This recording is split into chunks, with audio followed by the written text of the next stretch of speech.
In this video, I'm going to show you how to align an ETX 60, 70, or 80 telescope. This happens to be my ETX 80. First, you want to get the base level. What I do is I use a bubble level. You can buy these on Amazon real cheap. I just put it on the base, adjust the legs until it's level. I have that level, so we're ready to go. Next, you put the telescope in the home position, which is telescope tube facing north. I happen to know where north is. And then you want to lock your lever down here. There's a lever at the bottom. You lock that so it doesn't turn this way anymore. Get your optical tube level. You can eyeball it or put a level on there if you want. So that is the home position. Tripod level, telescope facing north, and the optical tube level. Then you can turn it on. I happen to be using a talent cell battery pack. And I have an adapter made for this, so I can just plug in power adapter into this and don't have to use the small batteries. So turn this on, if I can find the on switch.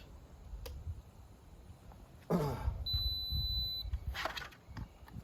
so first thing we're going to do is it gives you the sun warning, and you have to hit the speed button down here, and that gets rid of the warning.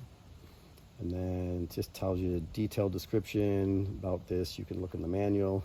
So you hit mode, and it says getting time, and then it gives you choices of a line. There's easy, 1 star, 2 star. I just usually do easy line, and you hit enter, and it says north method, true or compass.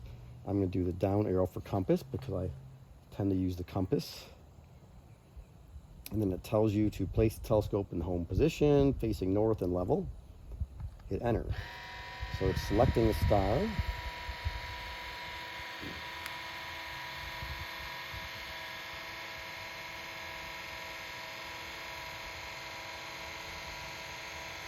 This says it's going to Arcturus. You'll notice on my scope I have this wooden knob on top of the focusing knob. I make wooden knobs for all of my focusers. It just makes them a little larger diameter so it's easier to find focus. And since it's daytime, we're just going to kind of pretend we're going through the motions here. So it says center Arcturus and press enter. So you would use your arrow keys to move it around by looking in here, and once you have Arcturus centered, you'd hit enter. And then it's going to the second star. I also happen to have these little sights on here made by a member of the ETX Facebook group, Bob White. They help to give a little bit better way of finding an object since this does not have a guide scope. All right, this says center Vega. So again, you would move the arrows around until you had Vega centered, and then you press enter. And it says align successful. Then it says select item object. Hit enter. It says solar system. That's fine. If you didn't want solar system, you scroll down. It says constellation, deep sky, star, satellite, different things. So we'll go solar system, and we'll say there's probably nothing that's going to be up right now. So we'll just try moon and say go to. There we go. We lucked out.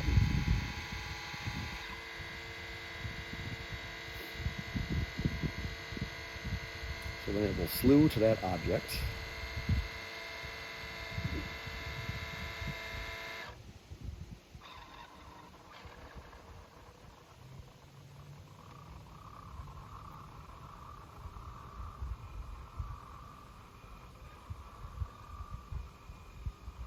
So once it's done, it'll beep. There we go. And then you would look in here. You could, if it wasn't quite there, you could use the arrow keys to move it around and adjust it. The little trick is once you get it adjusted in the center, hold the enter key down for a couple seconds and then let go. And it says enter to sync, hit enter again. Now it's synchronized on the moon. So it kind of tweaked your alignment to get it a little more accurate. A couple more things I wanted to point out on this telescope are I do have a piece of tape back here on the back side. I don't know if you can see that or not. Just a piece of painter's tape so that I can use this as a guide. If I want to have different focus lines, I can put a line on there and put a note like this is focused for something terrestrial, this is focused for something more like the moon and that. I already mentioned the focus knob here. I'll show you the get closer up. Here's what I did is I bought a little adapter for the power. So it basically has on the other end your little 9-volt 2 round clips that plug into your 9-volt connector there, and it converts it to a barrel plug. Then you can use a barrel plug and run it off of your lithium battery. All right, I hope that helps you learn how to set up and use your ETX 60, 70, or 80.